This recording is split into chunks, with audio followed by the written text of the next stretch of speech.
కాంగ్రెస్ అధికారంలోకి వచ్చిన తర్వాత రెవెన్యూ శాఖలో అనేక మార్పులు చేశామన్నారు మంత్రి పొంగులేటి శ్రీనివాసరెడ్డి. హైదరాబాద్లోని కూకట్పల్లిలో ఇంటిగ్రేటెడ్ సబ్ రిజిస్ట్రార్ కార్యాలయానికి శంకుస్థాపన చేశారు మంత్రి.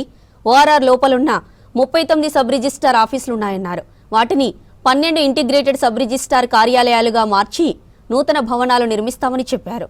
ఇక కూకట్పల్లిలో 2 ఎకరాల హౌసింగ్ బోర్డు స్థలాన్ని ఇంటిగ్రేటెడ్ సబ్ రిజిస్ట్రార్ కార్యాలయానికి కేటాయించినట్లు తెలిపారు మంత్రి పొంగులేటి శ్రీనివాసరెడ్డి. ఇక్కడ ఒక చిన్న 100 గజాల స్థలం కొనుక్కున్నా, ఒక 20 లక్షల రూపాయలతో ఒక అపార్ట్మెంట్ కొనుక్కున్నా, రిజిస్ట్రేషన్ అనేది అది సాధారణంగా ట్రెడిషనల్గా జరిగే సిస్టమ్. ఈ రిజిస్ట్రేషన్ చేసుకోవాలంటే రిజిస్ట్రేషన్ ఆఫీస్కి ఏదో ఒక టైంలో వేదిక మీద ఉన్నోళ్ళం, వేదిక ముందున్న మీరందరూ కూడా ఆ ఆఫీసుని గడప తట్టిన సందర్భాలు కోకొల్లలు ఉంటాయి.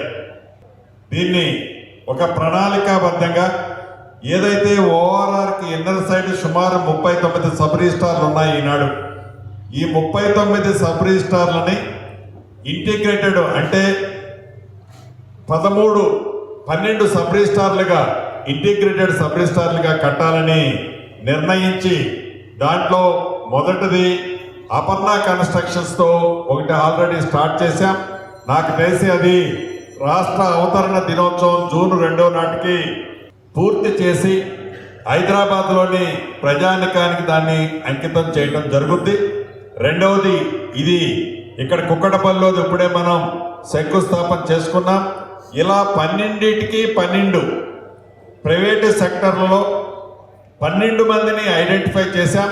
12 మంది కూడా చాలా ఉత్సాహంగా వాలంటరీ వాళ్ళు సపోర్ట్ చేస్తున్నందుకు రాష్ట్ర ప్రభుత్వ పక్షాన, ఆ శాఖ మంత్రిగా నా పక్షాన కూడా మనస్ఫూర్తిగా అభినందనలు, కృతజ్ఞతలు తెలియజేస్తున్నాను.